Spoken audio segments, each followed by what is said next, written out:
When humanity's Deathworlder fleet became the aliens' last hope, it wasn't out of compassion, diplomacy, or strategy. It was rage, a quiet, simmering fury that only humans, forged on a planet where everything tries to kill you, could carry. Through the void of space like a weapon, the Galactic Council had long seen Earth as a curiosity, a death world teeming with volcanic rage, acid oceans, beasts of muscle and venom, and humans who survived it all not by luck, but by stubbornness, resilience, and an almost irrational loyalty to those they considered allies. So when the Thal'Zar, a peaceful silicon-based civilization of crystalline intellect and fragile bodies, sent their last desperate distress call, an SOS punctuated with static and screams, no one answered.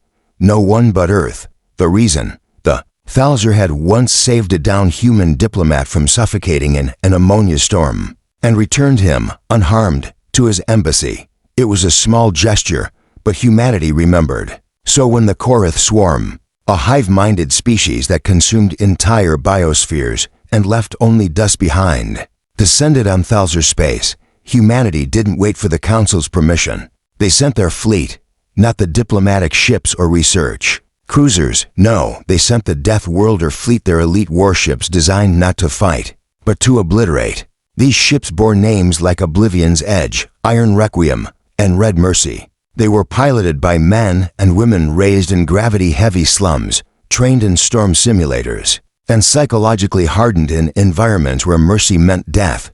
As the fleet entered the Thal'Zar system, what they saw would have paralyzed any other species: burning cities of crystal, shattered rings of refugee stations, and the swarm devouring light itself. But humanity had seen worse. They had seen Hiroshima, Chernobyl, the burning of forests, and the drowning of cities. Pain was not new. The first attack came from 3 Korrith bioships, dripping with digestive acid and bristling with organic weaponry. The Black Templar, leading the fleet, didn't dodge. It took the hit, absorbed the energy into its reactive hull, and launched a counter-volley of quantum lances that vaporized the enemy mid-charge. The humans fought like monsters. Ground troops deployed in exosuits landed on the remaining Thal'Zar moon, taking back crystal spires one brutal corridor at a time. The alien survivors watched in silence as the Deathworlders moved like phantoms, shooting only when needed, but always moving forward. A Korrith spawn creature lunged at a human. Sergeant, her armor failed. She met it with a scream and a plasma blade, carving it in half before collapsing. Her squad didn't mourn. They marked her position, logged her DNA for recovery, and advanced.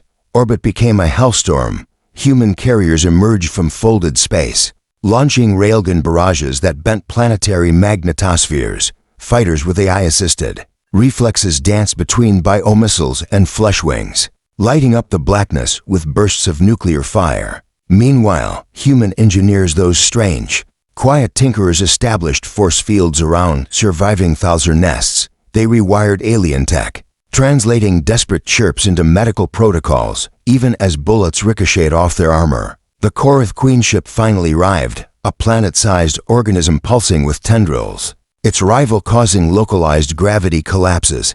The Galactic Council, watching from their safe seats, screamed at Earth to retreat. But Earth didn't retreat. The Wraithburn, oldest ship in the fleet, split open its own hull to fire its forbidden weapon, a gravitational singularity, laced with dark energy. The Queenship screamed in frequencies never recorded before. Human ships swarmed like hornets, losing hundreds in the process, but each death drove the rest harder. Finally, with a last suicidal run by Captain Elara Ryn on the Silent Dawn, they breached the Queenship's core. She activated her ship's singularity engine inside the monster's heart. Her final message wasn't a speech, it was a whisper. They remembered. The explosion lit up the system like a second star. When the light faded, the swarm was dead. The Thal'Zar homeworld was scarred, but alive. Humanity's fleet limped in orbit, shattered, burning, but victorious. As the survivors emerged, Thal'Zar elders dropped to their knees, crystalline tears falling as they sang a song of gratitude only they could truly understand. But the humans understood anyway.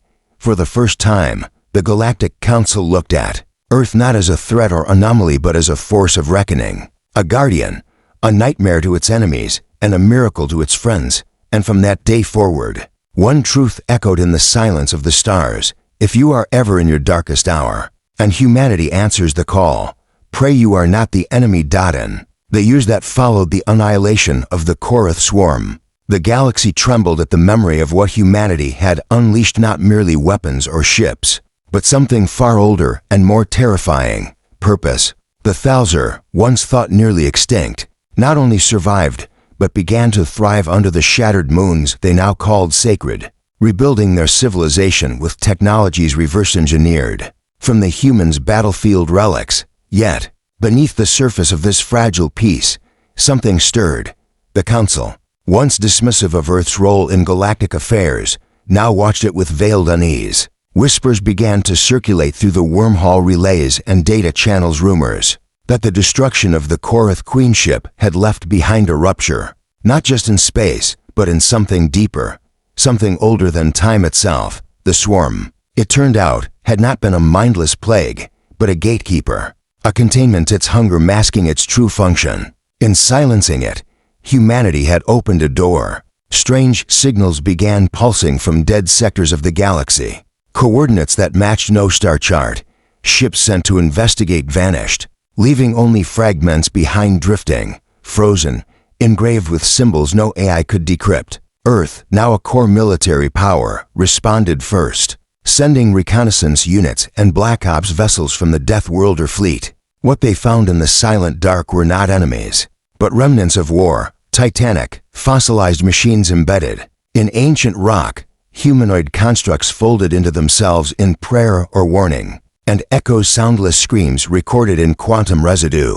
The enemy they had awakened was not biological, but mythological. It was known in the oldest archives of extinct civilizations by many names: the Null Choir, the Starless, the Unspoken. It did not want conquest, it wanted silence, eternal, total silence. One by one, outer colonies began to dim, not destroyed, emptied, as if life had simply stopped. It was the Thal'Zar who sounded the alarm, their crystalline sensors more sensitive to what was missing than what remained. They approached Earth not as beggars, but as kin, now equal in tragedy, equal in memory. Together, they formed the Pact of Remnants, a fleet born of two worlds that had survived extinction and learned to fight back. And so began the Second War, not fought with pride or rage or even revenge, but with the cold certainty of extinction. Human generals stopped wearing medals, stopped giving speeches. Instead, they carved names of cities lost, of children gone silent into the walls of their ships. It was a war not for victory, but for noise, for life, for sound. The Null Choir could not be seen, only felt as a hum in the blood, as static in calms, as the moment before a scream. They turned entire moons into graves, erasing the memory of those who lived there.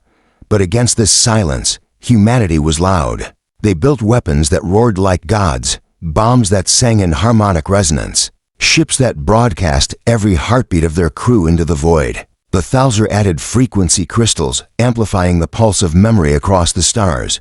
Together, they wrote symphonies of war, and the galaxy listened. In the Battle of Veil Space, where the choir nearly breached the Orion Gate, a lone human pilot detonated a sonic pulse core inside the anomaly, destabilizing the frequency web long enough for the fleet to burn the Choir's tendrils into ash. His name was never recovered, only his heartbeat still echoing in Thal'Zar temples as the rhythm of resistance. The war did not end in triumph, only in retreat. The choir, unaccustomed to resistance that burned as fiercely as it wept, recoiled into the shadows between galaxies. But humanity knew better than to believe in endings. They stationed fleets in the dark, stationed whispers of their own. Children born after the war learned to histories, the truth of what was, and the silence that waits. And still, when new species rise and ask why Earth is feared and followed, why Thal'Zar crystal ships orbit in formation beside human dreadnoughts, the answer is whispered the same way across every world. Because when the stars began to die, and the void tried to sing its lullaby of nothingness, humanity roared back, not to survive, but to make sure the universe remembered the sound of being alive.